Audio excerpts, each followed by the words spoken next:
বৃহস্পতিবারে ওই মা লক্ষ্মীর পুজো প্রতি ঘরে ঘরেই হয়, আর আমার ঘরটাও কিন্তু বাদ যায় না। আমার বাড়িতেও এই পুজোটা প্রতি বৃহস্পতিবারেই আমি করার চেষ্টা করি, আর আমি এইভাবেই পুজো করি।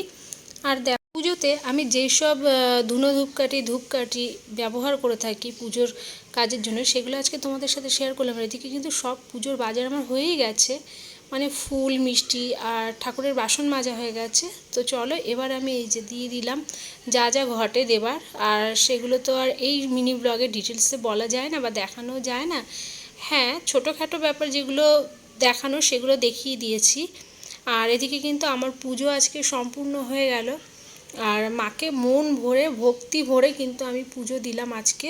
তো চলো, জয় মা লক্ষ্মীর জয়। তোমরা সবাই ভালো থেকো, সুস্থ থেকো। আর দেখো সিংহাসনে আমাদের কে কে রয়েছে, আর আমি প্রতিটা ঠাকুরকেই কিন্তু ভীষণ ভক্তিভাবেই দেওয়ার চেষ্টা করি। চলো আজকে বিদায়।